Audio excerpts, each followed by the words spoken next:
নির্বাচন হয়েছে, কিন্তু কেউ আমরা যথাযথভাবে আমরা নিজেদের অধিকার প্রয়োগ করতে পারিনি। পুরা আইন, আদালত, প্রশাসন সব একত্রিত হয়ে জনগণের অধিকারকে কেড়ে নেওয়া হয়েছে। যেই সংবিধানের দোহাই দিয়ে মানুষকে এই পরিস্থিতির দিকে ঠেলে দেওয়া হয়েছে, সেজন্য আন্দোলন হয়েছে, বৈষম্য বিরোধী আন্দোলন। আর সে আন্দোলনের এক পর্যায়ে আমরা এখন যেই নতুন বাংলাদেশ আমরা পেয়েছি, এটার প্রথম কাজ হচ্ছে এমন একটি সংস্কার আমাদের দরকার, যেন আমরা যথাযথভাবে নিজেদের অধিকার আমরা প্রয়োগ করতে পারব, আমরা নিজেদের নেতা নির্বাচন করতে পারব স্বাধীনভাবে, এবং একটি রাষ্ট্র সুশাসন উপহার দিতে সক্ষম হবে। এমন কিছু আবশ্যকীয় সংস্কার করা খুবই প্রয়োজন, আর সেজন্য গোটা জাতি ঐক্যবদ্ধ।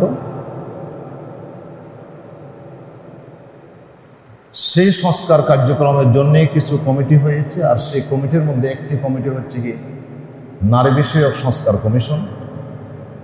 আর নারী বিষয়ক সংস্কার কমিশনের পক্ষ থেকে এমন কিছু সংস্কার করার প্রস্তাব সরকারের কাছে রাখা হয়েছে, যেই প্রস্তাবের সাথে সংখ্যাগরিষ্ঠ জনগণের ঈমান, আকীদা, তাহজিব, তামাদ্দুনের কোনো রূপায়ণ হয়নি।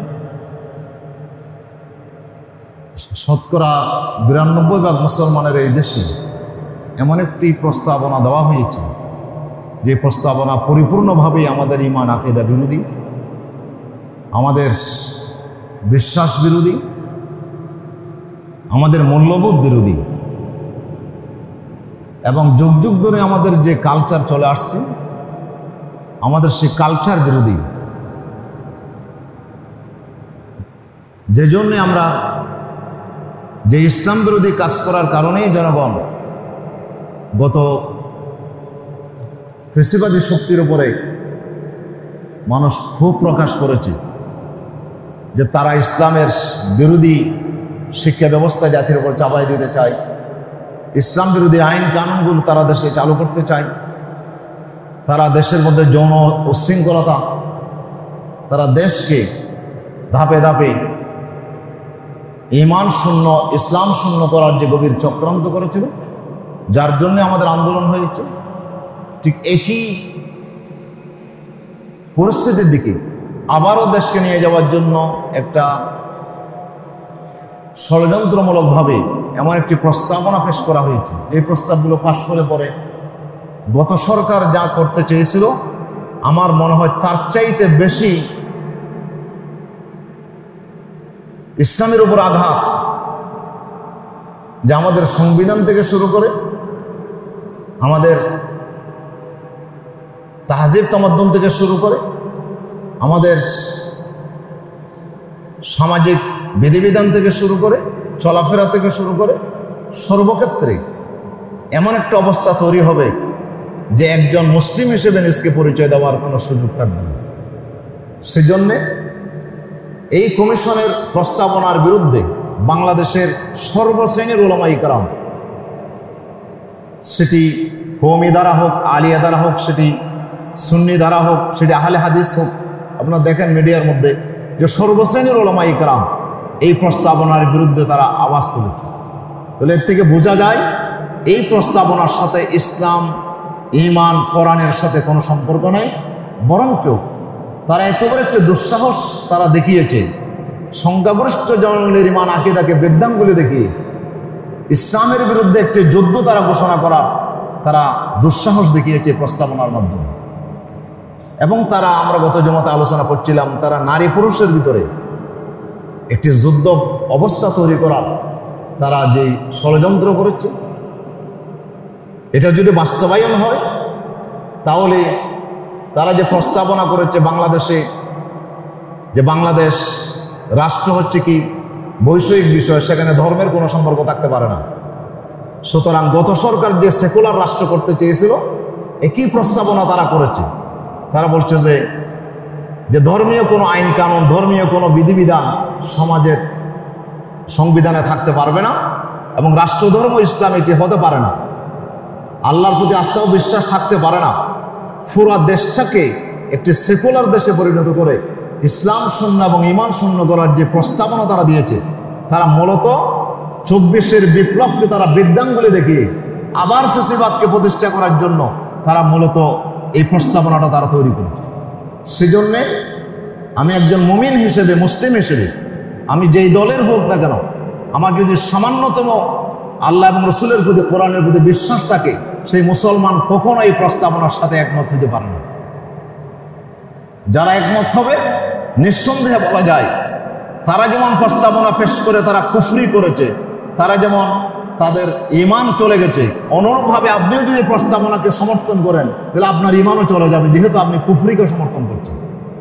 সেজন্য এই প্রস্তাবনায় কি আছে এবং এই প্রস্তাবনার সাথে ইসলামের কি সংঘর্ষ হচ্ছে, এটি আমাদের জানা থাকা দরকার। সেজন্য আমরা গত জমাতে এর উপরে সামান্য কথা আমরা পেশ করছিলাম যে নারী সংস্কার বিষয়ক সংস্কার কমিশন যে প্রস্তাবনা পেশ করেছে, অনেকগুলো বিষয়, এখানে এত অল্প সময়ের ভিতরে এই সবগুলো বিষয় আলোচনা করা কখনো সম্ভব নয়। গুরুত্বপূর্ণ কয়েকটা পয়েন্ট আমরা শুধু আলোচনা করার চেষ্টা করব। তারা প্রথম যে প্রস্তাবনাটা দিয়েছে,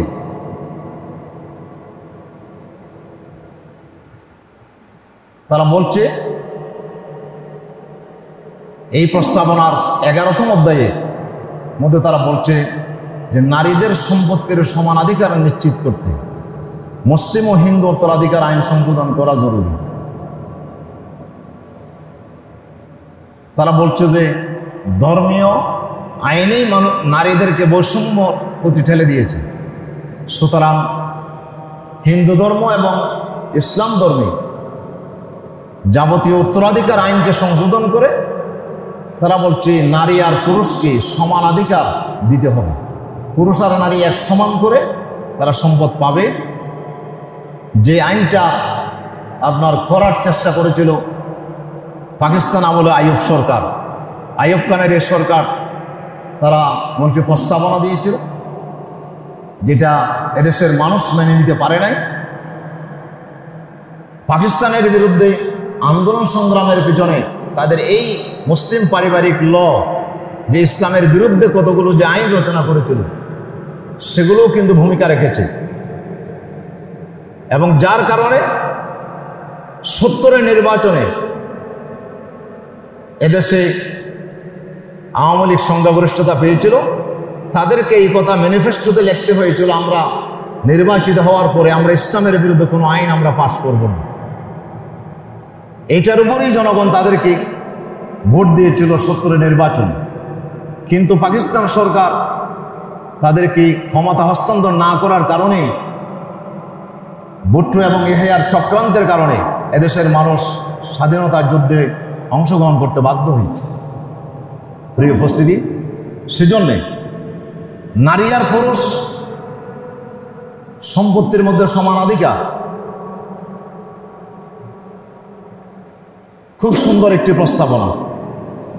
বাহ্যিক দৃষ্টিতে দেখলে এটা একটা সুন্দর কথা যে নারী পুরুষ ব্যস্ত থাকবে কেন, সবাই তো সমান হইতে হবে। একই বাপের একই মেয়ের, আপনার একই মায়ের সন্তান, তারা একজন বেশি পাবে একজন কম পাবে, এটা তো হইতে পারে না। তাহলে সমান হওয়া দরকার। যেটা কমিউনিস্টদের কথা যে একজন থাকবে 10 তলায়, একজন থাকবে 19 তলায়, এটা হতে পারে না। যে সবাইকে সমান হইতে হবে। গাছতলার 20 তলার বিল্ডিংয়ের দূরত্ব থাকবে না, বিশ্বের মজদুর এক হও, এই ধরনের কথা বলে তারা আপনার যে স্লোগান তুলেছিল সমাজতন্ত্রের মধ্যে, তারা বলছিল যে একজন বেশি টাকার মালিক কেমন হবে, সবাই সমান হবে। তারা মালিকানার অধিকারকে অস্বীকার করে তারা আইন রচনা করছিল যে সবাই আমরা দেশের নাগরিক, আমরা সবাই এক সমান রেশন পাবো, কাজ করবে রেশন পাবো। এখানে কারো মালিকানা, ব্যক্তিগত মালিকানা তারা স্বীকার করে না। আপনার বাড়িতে যত সদস্য আছে সেই হিসেবে আপনি রেশন পাবেন, আপনি কাজ করবেন রেশন পাবেন। এখানে সবাই সমান, গাদাগোড়া সবাই একদল। প্রতিষ্ঠানে চাকরি করবে, প্রিন্সিপালও প্রতিষ্ঠানের কর্মচারী, যিনি পিয়ন আছেন তিনিও কর্মচারী, দুজনেই সমান পাবে। আচ্ছা, এটা কি বাস্তবতা? এটা কি স্বীকার করে? একজন প্রিন্সিপাল এবং আরেকজন কর্মচারী দুজনের বেতন কি এক সমান হইতে পারে? তারা বলছে না, দুজনের সমান হইতে হবে। আল্লাহ রাব্বুল আলামিন তিনি আমাদের স্রষ্টা, তিনি আমাদের মালিক, তিনি এক সমান করে আল্লাহ তাআলা সবগুলোকে সৃষ্টি করেন। আল্লাহর সৃষ্টি করার মধ্যে আল্লাহ তাআলা বেশ কম করেছেন। এটা হলো আল্লাহর কুদরতের বহিঃপ্রকাশ। আল্লাহ তাআলা সবাইকে চাইলে ধনী করতে পারতেন, কিন্তু কাউকে ধনী করলেন, কাউকে গরিব করলেন।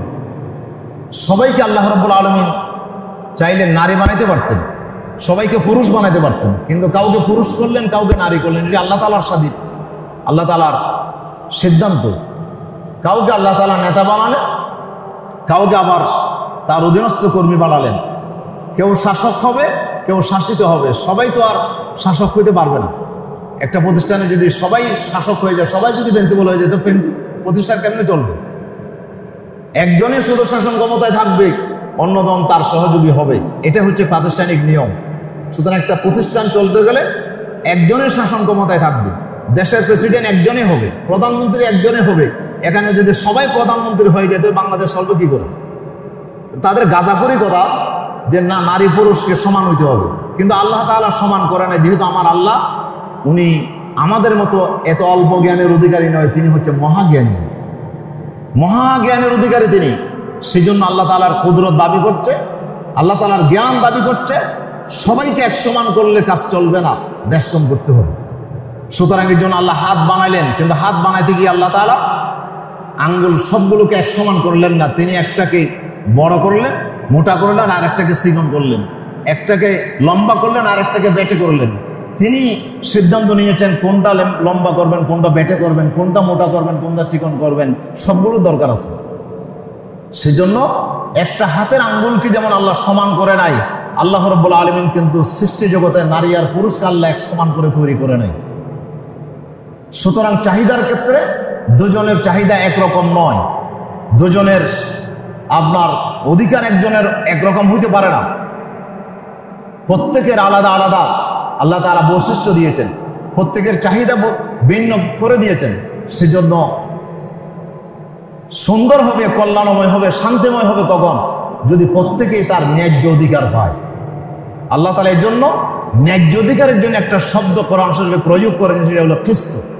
আল্লাহ তাআলা বলছেন, লাকাদ আরসালনা রাসূলানা বিল বায়িনাত ওয়া আনজালনা মাআহুমুল কিতাবা ওয়াল মিজান লিয়াকুমান নাসু বিল কিসত ওয়া আনজালনাল হাদিদা ফীহি বাসুন শাদীদ ওয়া মানাফিউ লিন-নাস। সূরা হাদিদের 25 নম্বর আয়াতে আল্লাহ তাআলা বলছেন, আমি অসংখ্য পয়গম্বর পৃথিবীতে পাঠিয়েছি, তাদেরকে আমি কিতাব দিয়েছি এবং তাদেরকে সত্য মিথ্যার মানদণ্ড, আইন ও কানুন আমি তাদেরকে দিয়েছি। কোনটা হালাল, কোনটা হারাম, কোনটা বৈধ, কোনটা অবৈধ, এর একটা নীতিমালা, একটা বিধান আমি প্রত্যেকটা নবীকে আমি দিয়েছি। আল্লাহ তাআলা বলছেন, রসুলকে আমি দিয়েছি। কেন দিয়েছি? লিয়াকুমান নাসু বিল কিসত, মানুষ যেন কিস্তের উপর দাঁড়াই যেতে পারে। কিস্ত কি? যার যতটুকু চাহিদা, সেই চাহিদা অনুসারে পাওয়াটাই হলো কিস্ত, এক সমান নয়। যার চাহিদা যেই পরিমাণ, তাকে সেই পরিমাণ দেওয়াটাই হলো কিস্ত।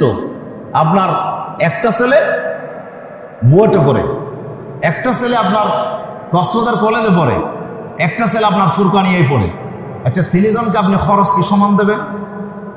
বলেন, তিনটাই তো আপনার সন্তান, তিনজন আপনার সন্তান। আপনি মাসে আপনি খেয়াল করলেন যে তিনজন আমার সন্তান, তাহলে তিনজনকে একজনকে 10,000 করে দিন। তাহলে আপনি বুয়েটে যে পড়ে, ঢাকা ইউনিভার্সিটিতে যে পড়ে, তাকেও আপনি 10,000 দিলেন। যে কক্সবাজার কলেজে পড়ে, তাকে আপনি 10,000 দিলেন।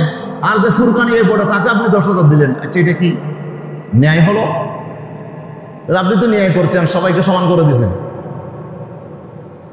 যে ঢাকা ইউনিভার্সিটিতে পড়ে, যে ঢাকায় থাকে, তার খরচ লাগবে কত? তার তো মাসে খরচই লাগবে তার ব্যক্তিগত 10 থেকে 12,000, এরপরে তার অন্যান্য খরচ আছে। তাহলে তাকে তো 10,000 দিলে হবে না। আর কক্সবাজার কলেজে যে পড়ে তার তো 10,000 টাকা বেশি হয়ে যাবে, আর ফুরকানিয়া যে পড়ে তার তো 100-200 টাকা দিয়ে হয়ে যায়। তাহলে এখন আপনি বাপ হিসেবে আপনি সবাইকে কি সমান দেবেন, না যার যতটুকু চাহিদা ততটুকু দেবেন? চাহিদা অনুপাতে নিঃসন্দেহ দেবেন। চাহিদা অনুপাতে যদি দেন তাহলে বড় ছেলেও লেখাপড়া করতে পারবে, মেজো ছেলেও পারবে, ছোট ছেলেও পারবে। চাহিদা বাড়লে আমার প্রদানের মাত্রাও বাড়বে। চাহিদা যদি বাড়ে, সে যে উপরের ক্লাসে উঠে, তার খরচ বাড়ে, তার প্রাইভেট খরচ আছে, তার বই খরচ আছে, তার লেখাপড়া, তার প্রতিষ্ঠানের ফিস আছে, তাহলে চাহিদা অনুপাতে আপনি দিলেন। এটাই হলো ইনসাফের দাবি, এটাই হচ্ছে ন্যায় বিচারের দাবি, যে যার যতটুকু চাহিদা তাকে আপনি ততটুকু দিলেন। গত জমাতে আমরা বলছিলাম যে 3 জন আপনার সন্তান, একজনের বয়স 30 বছর, আরেকজনের বয়স 20 বছর, আরেকজনের বয়স 5 বছর, তাহলে আপনি সবাইকে কি এক সমান খানা দিবেন? বড়টার খানার চাহিদা বেশি, ছোটটার চাহিদা কম। তাহলে আপনার ছেলে ঠিক আছে, কিন্তু চাহিদা হলো একজনের বেশি আরেকজনের কম। সুতরাং আপনি খাবার যদি দেওয়ার সময় বড়টাকে আর ছোটটাকে যদি এক সমান দেন, তাহলে তো বড়টার পেট ভরবে না, আর ছোটটার বেশি হয়ে যাবে, তার বমি হবে। তাহলে ন্যায্যতার দাবি হচ্ছে চাহিদা অনুসারে দেওয়া। আল্লাহ রাব্বুল আলামিন নারী আর পুরুষকে এক সমান করে সৃষ্টি করে নাই। এই জন্য আল্লাহ রাব্বুল আলামিন তার চাহিদার মধ্যে ভিন্নতা রেখেছেন। এই জন্য চাহিদা অনুপাতে দেওয়াটাই হলো খ্রিস্ট। আল্লাহ বলেন, আমি নবী পাঠিয়েছি, কিতাব নাজিল করেছি, আমি বিধান দিয়েছি, মানুষ যেন খ্রিস্ট অনুসারে তারা যেন দাঁড়িয়ে যেতে পারে, তারা যেন প্রত্যেকে তার ন্যায্য অধিকার, তার ন্যায্য চাহিদা যেন সে পূরণ করতে পারে। এই জন্য আমি কোরআনের বিধান দিয়েছি। সম্মানিত উপস্থিতি, এখানেই ইনসাফ, এখানেই ইনসাফ। আল্লাহ রাব্বুল আলামিন দুজনকে কিন্তু সমান করে নাই, সমানভাবে সৃষ্টি করে নাই। পুরুষকে একটু আল্লাহ শক্ত করে বানালে, নারীকে একটু নরম করে বানালে। কেন বানালে? যেহেতু দুজনের দায়িত্ব আলাদা, দুজনের কর্মক্ষেত্র আলাদা, দুজনকে এই জন্য কোয়ালিটি দিলেন আলাদা করে, বৈশিষ্ট্য দিলেন আলাদা করে। সুতরাং আমি মাঝে মাঝে উদাহরণ দিয়ে বলি যে আমাদের যে চাকা আছে, গাড়ি চলে, রিক্সা বলেন, সিএনজি বলেন, বড় গাড়ি বলেন, চেয়ার কোচ বলেন, যে গাড়ি চলে, গাড়ি চলার জন্য, ঠেলা গাড়ি চলার জন্য একটা টায়ার আছে, চাকা আছে, চাকার উপরে তো চলে। তো চাকাটা কি দিয়ে তৈরি? চাকার ভিতরে দুটা জিনিস আছে, একটা হলো বাইরের টায়ার আর একটা হলো ভিতরের টিউব। দুটোটা মিলেই হচ্ছে চাকা। এখন টায়ার আর টিউব দুটোটাই গোল, দুটোটাই চাকার অংশ, কিন্তু দুটোটা কি এক সমান? বলেন, দুটোটা এক সমান নয়। টায়ারটা খুব মোটা, এটা শক্ত, এটা খুব শক্ত, আর টিউবটা একেবারে নরম, এটা একেবারেই নরম, দুর্বল। কিন্তু বাইরের টায়ারটা হলো শক্ত, এটা খুব মোটা, আর ওইটা হলো চিকন। তাহলে দুটোটা এক সমান করে বানাইলে ঠিক হইতো না? টায়ার যেভাবে যে গুণাগুণের, টিউবটাও যদি সেই গুণাগুণের বানাইতো বানানোওয়ালা, ঠিক হইতো না? বানাইতে পারতেন, কিন্তু গাড়ি কি চলতো? বলেন, গাড়ি তো চলতো না। চাকা তো এটা চাকা হইতো না। দুটোটাই যদি টায়ার হইতে যেত, দুটোটাই যদি টিউব হইতো, তাহলে এটা চাকা হইতো না। চাকা হওয়ার জন্য একটাকে টায়ার হতে হবে, আরেকটাকে টিউব হতে হবে। টায়ার বাইরে থাকবে, টিউব ভিতরে থাকবে। টিউব ভিতর থেকে সে বাতাস নেবে, বাইরে থেকে আপনি বাতাস দিলেন, বাতাস দিয়ে টিউবটাকে আপনি বাতাস দিয়ে ভরপুর করে দিলেন। যদি টিউবের বাতাস একটু কম হয়, তাহলে কিন্তু টায়ার অচল হয়ে যাবে, চাকা অচল হয়ে যাবে। টিউবের সহযোগিতা ছাড়া টায়ার চলতে পারে না। টায়ার বাইরে রোদ গরম, ঝড় বৃষ্টি, মুসু নিচু, আপনার টিলা, সবগুলোর ধাক্কা টায়ারকে সহ্য করতে হয়। এমনভাবে ধাক্কার উপর ধাক্কা চলে, টায়ার মাঝে মাঝে আপনার এত ফাতলা হয়ে যায়, এত মোটা জিনিস মাঝে মাঝে বাস্ট হয়ে যায়। তাহলে এই টায়ারটা এত ধাক্কা সহ্য করতে হয় তাকে, কিন্তু টিউব কি 1 সেকেন্ডের জন্য ধাক্কা সইতে পারবে? বলেন, টায়ার যে ধাক্কা সয়, এটা কি টিউবের পক্ষে সম্ভব? টিউব যদি বলে যে না, আমিও চাকা, তুমিও চাকা, তুমি বাইরে থাকবে, আমি কেন ভিতরে থাকবো, আমিও বাইরে যাব, হ্যাঁ আমাকে বাইরে থাকতে হবে, তুমি ভিতরে আসো প্রয়োজনে, কিন্তু আমি বাইরে যাব। আচ্ছা বলেন, এই চাকা কি চলবে? চলবে না, এটা বাস্ট হয়ে যাবে। সেজন্য যিনি চাকা বানাইছেন, উনি টায়ারকে এক বৈশিষ্ট্য দিয়ে বানালেন, যেহেতু টায়ারকে বাইরে থাকতে হবে, যেন শক্ত হইতে হবে। আর টিউবকে ভিতরে থাকতে হবে, এই জন্য তাকে নরম করে বানাইলেন। আল্লাহ তাআলাও মানুষ সৃষ্টি করতে গিয়ে আল্লাহ পুরুষকে বানালেন একটা দায়িত্বের জন্য, আর নারীকে বানালেন আর একটা দায়িত্বের জন্য। এই জন্য দুজনের কর্মক্ষেত্র আলাদা, দুজনের চাহিদা আলাদা, দুজনের বৈশিষ্ট্য আলাদা। এই জন্য দুজনকে আল্লাহ সৃষ্টি করার সময় এক সমান বানাই নাই। যদিও দুজনের একই চেহারা, একই নাক, একই কান, বাইরের আকৃতি একরকম, কিন্তু বৈশিষ্ট্য ভিন্ন ভিন্ন। সেই জন্য আল্লাহ পুরুষকে বানালেন শক্ত করে। কেন? পুরুষকে বাইরে কাজ করতে হবে, পুরুষকে ঠেলা গাড়ি ঠেলতে হবে, পুরুষকে মাটি কাটতে হবে, পুরুষকে গাড়ি চালাইতে হবে, পুরুষকে জ্বরে ভিজতে হবে, রোদে ফুটতে হবে, পুরুষকে কষ্ট করে ইনকাম করতে হবে। এই জন্য পুরুষকে আল্লাহ শক্ত করে বানালেন। আর নারীকে বানালেন ঘরের দায়িত্ব পালন করার জন্য। সে ঘরে থাকবে, ঝড় বৃষ্টি রোদ থেকে সে নিরাপদে থাকবে। সে এমন নরম, এই নরম দেহটা দিয়ে বাইরে যদি যায় তাহলে তার এই রোদ বৃষ্টি গরম সে সহ্য করতে পারবে না। টিউব যদি বাইরে যায় সে যেমন বাস্ট হয়ে যেতে বাধ্য, একটা নারীও বাইরে গিয়ে সে দায়িত্ব পালন করা সম্ভব নয়। এই জন্য নারীকে ভিতরে থাকতে হবে এবং ভিতরে থেকে পুরুষকে সহযোগিতা করবে, মা হিসাবে সহযোগিতা করবে, স্ত্রী হিসাবে সহযোগিতা করবে, কন্যা হিসাবে সহযোগিতা করবে, আপনার বোন হিসাবে সহযোগিতা করবে। একজন আপনার পুরুষকে সর্বাধিক দিয়ে এই নারী সহযোগিতা করবে ঘরের ভিতরে বসে। এই দায়িত্ব আল্লাহ তাআলা নারীকে দিয়েছেন টিউবের মতো।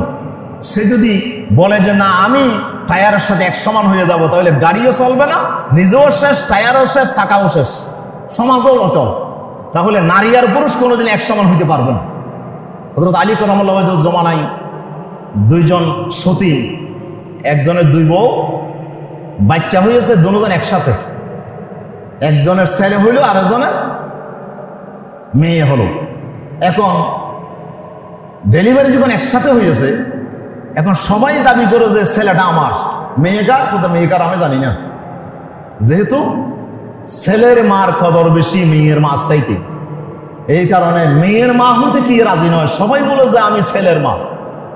এখন তো বিরাট সমস্যা, তো মেয়েকে কে লালন পালন করবে? এ তো কেউ মা স্বীকার করতেছে না, সবাই বলে ছেলেটাই আমার।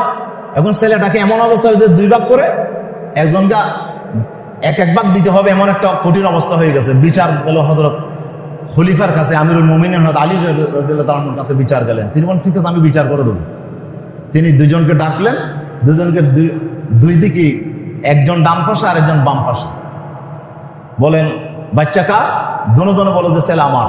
মেয়ে কার? কথা আমাদের, কারণ আমরা জানি না, মেয়ে ছেলেটাই আমার। খুব আশ্চর্য ব্যাপার। কি করা যায় বিচার? তখন উনি বললেন ঠিক আছে দুইজনকে দুইটা পেয়ালা দাও। দুই পেয়ালা দেওয়া হলো। দুইজন দুই পাশে যাও, দুই পাশে গিয়ে ঘরের ভিতরে গিয়ে তোমার স্তন থেকে দুধ দোহন করে পেয়ালা ভর্তি করে আমার কাছে নিয়ে আসো। ডান দিকেরটাও এক পেয়ালা আনলো, বাম সাইডেরটাও এক পেয়ালা আনলো, দুজনে দুই পেয়ালা আনলো। এটা কার? আমার। এটা কার? আমার। তিনি বললেন এই দুধের পেয়ালা যার, এই হলো ছেলের মা, এটা হলো মেয়ের মা। আমি বুঝলেন কি করে? ওটা বুঝলাম যে এই করে যে ছেলের জন্য আল্লাহ যে দুধ বানালেন, এই দুধটা ঘন করে বানাইছেন, এটার পরিমাণ ঘনত্ব বেশি। আর মেয়ের জন্য যে দুধ আল্লাহ বানাইলেন, এটা একটু ঘনত্ব কম, এটা একটু হালকা, এটা একটু পাতলা। আমি দুধ দেখে বুঝে নিলাম এটা ছেলের মার দুধ আর এটা মেয়ের মার দুধ। আল্লাহ তাআলা ছেলেকে বড় হওয়ার জন্য যে দুধ বানালেন, এটার ঘনত্ব বেশি। কেন? তাকে শক্ত হইতে হবে, তার শরীরকে শক্ত হইতে হবে, তাকে এক কোয়ালিটি সম্পন্ন করে আল্লাহ তাআলা বানাইতে চায়। আর নারীর ঘনত্ব কম কেন দুধের? যেহেতু তার শরীর হবে নরম, তার শরীর হবে আপনার পুরুষের মতো শক্ত নয়। এই জন্য তার জন্য আল্লাহ তাআলা এক সমান দুধ বানায় নাই। সুতরাং নারী পুরুষের ভিতরে ভিন্নতা আমার আল্লাহ তাআলা সৃষ্টি করেছেন। এখন আমরা যদি জোর করে দুজনকে এক সমান বানাই দিই, তাহলে কি দেশ চলবে? এরা তো বোকার দল, এরা মনে করছে আমরা বেশি চালাক। আমি মাঝে মধ্যে বলি, একজন খুব জ্ঞানী মানুষ রাস্তা দিয়ে হাঁটতে হাঁটতে চিন্তা করলো যে এরকম কেন হইল, এটা তো খুব বোকামি হয়েছে। বলে কি বোকামি হয়েছে? বলে একটা লতা গাছ, যেই লতা গাছ নিজের ভার নিজে বহন করতে পারে না, কাণ্ড নাই, আর একজন ছাদের উপরে, আর একটা মাছার উপরে, আর একটা গিলের উপরে তাকে থাকতে হয়, নিজের বড় নিজে সহ্য করতে পারে না। সেই দুর্বল একটা লতার মধ্যে গোলা দিল, মিষ্টি কুমড়া দিল, এক একটা ওজন কোনো 5 কেজি 10 কেজি হবে, এরকম 2-10টা গোলা হয়ে গেছে। তরমুজ দিল লতার মধ্যে, তারপরে মিষ্টি কুমড়া দিল লতার মধ্যে, লাউ দিল লতার মধ্যে, বড় বড় লাউ। তাহলে একটা লতা যে ভার নিজে সহ্য করতে পারে না, সেই লতার উপরে এত অবিচার কেন করা হলো? এটা তো অবিচার। আর বট গাছ বিশাল গাছ, কিন্তু গোলাগুলো দিয়েছেন একেবারে মার্বেলের মতো ছোট ছোট বটগোলা দিলেন। সে চিন্তা করে যে আল্লাহর মতো এই তো বেকুব তো আর নাই, এই কাজটা হইল নাকি? বড় গাছে বড় গোলা দিত, 5 কেজি 10 কেজি 20 কেজি ওজন হলেও সমস্যা ছিল না বট গাছের মধ্যে, যেহেতু বট গাছ বড়। আর ছোট লতা বাড়ি বহন করতে পারে না, তাকে ছোট ছোট গোলা দিত, এটাই না সুন্দর হইত। এই চিন্তা করতে করতে সে টায়ার্ড হয়ে গেছে, টায়ার্ড হয়ে ক্লান্ত হয়ে এসে এখন গরমের মধ্যে হাঁটছে। এখন বট গাছ একটা পাইছে, তো বলে যে একটু রেস্ট নেই, ছায়ার মধ্যে বসছে। বসার পরে বাতাস লাগছে, সাথে ঘুম চলে আসছে। কিছুক্ষণ পরে তার ঘুম ভেঙে গেছে। কেন? একটা কি যেন তার নাকের উপর পড়ছে। ঘুম ভেঙে গেছে, আশঙ্কা উঠে গেছে, কিরে আমার নাকে কি পড়লো? দেখে যে বটগোলা। সে বলে এখন চিন্তা করতেছে, বটগোলা তো ছোট ছিল বলে আজকে ভাগ্য ভালো, ভাগ্যিস যে আমি রেহাই পেলাম। যদি আজকে আমার চিন্তাধারা মতো যদি আজকে ওই 5 কেজি 10 কেজি ওজনের মিষ্টি কুমড়াটা যদি আজকে বট গাছে হইতো, কোনো কারণে যদি সেটা ওখান থেকে ছিঁড়ে যদি পড়তো, আর পড়তে পড়তো যদি আমার নাকের উপর পড়তো, তাহলে আজকে আমার অবস্থা কেমন হইতো? এখন তো হাসপাতালে দৌড়াদৌড়ি হইতো, আমি তো জীবনে বাঁচাটাই মুশকিল ছিল। আল্লাহ যেটা করছে এটা তো খুব ভালো করছে। আল্লাহ করছে যে এটা ভালো করছে, যে ছোট গোলাপগুলো বট গাছে দিয়েছে, এটা খুব ভালো করছে। কেন? এটা উপর থেকে পড়তে পারে, যেহেতু বট গাছের ছায়ার মধ্যে শুধু মানুষ আসবে না, গরু ছাগল আসবে না, পাখিরাও ওই গাছের ছায়াতে অংশগ্রহণ করবে। এখানে পাখিরা নড়াচড়া করতে গিয়ে যদি কোনো কারণে যদি বটগোলা পড়ে, যেন নিচের আশ্রয় যে লোকটা বিশ্রাম করছে তার যেন কোনো ক্ষতি না হয়। আল্লাহ তাআলা এই জন্য ছোট ছোট গোলাগুলো সেখানে দিলেন। আর কদু গাছের নিচে, লাউ গাছের নিচে, মিষ্টি কুমড়া গাছের নিচে কেউ সেখানে ছায়ার জন্য যাবে না। ওখানে বড় গোলা দিলেও কোনো সমস্যা নেই। সে এখন বটগোলা পরে এখন চিন্তা করতেছে না, আমার মতো বেকুবের কথা ধরে যদি করতো দুনিয়া অচল হয়ে যাইতো। আল্লাহ যেটা করছে এটা ভালো করছে। এখনো আমরা সে বটগোলা হওয়ার অপেক্ষা করতেছি। এখন ওরা প্রস্তাব করছে কি, নারী পুরুষকে সমান করে দাও। কেন সমান করে দিতে হবে? যেহেতু সবাই বাপের এক মায়ের সন্তান, সুতরাং তাদেরকে এক সমান করে দিতে হবে। এটা কি জ্ঞানের কথা না বোকা লোকের কথা? যত জ্ঞানী লোকের কথা হতে পারে না। যার চাহিদা যেই পরিমাণ, তাকে সেই পরিমাণ দেওয়াটাই হলো আপনার ইনসাফ, এটা হলো ন্যায় বিচার। ওরা যেটা বলছে এটা হলো অবিচার। এটা হলো একজনে কম পাবে চাহিদার চাইতে, আর একজনের চাহিদার সাথে বেশি হয়ে যাবে। চাহিদার চাইতে বেশি হলেও নষ্ট হয়ে যাবে, আর চাহিদার চাইতে কম হলেও সে অভাবে পড়ে যাবে। এই জন্য এটা হতে পারে না, যার যতটুকু চাহিদা তাকে ততটুকু দিতে হবে। সেই জন্য আল্লাহ তাআলা কোরআন শরীফে আইন করেছে। সূরা নিসার 11 নম্বর আয়াত আল্লাহ বলছেন, ওয়ালিয-যাকারি মিসলু হাজ্জিল উনসায়াইন। একটা পুরুষের অধিকার হচ্ছে 2টা নারীর সমান। আল্লাহ তাআলা বাপ এবং মায়ের সম্পদ ভাগ করার সময় আল্লাহ রাব্বুল আলামিন এই বিধানটা দিয়েছেন। ছেলে আর মেয়ে যদি দুজনেই থাকে তাহলে একরকম, যদি কোনো ছেলে না থাকে তাহলে মেয়ে কিন্তু বেশি পাবে। একটা মেয়ে হলে বাপ এবং মায়ের সম্পদ থেকে অর্ধেক পেয়ে যাবে।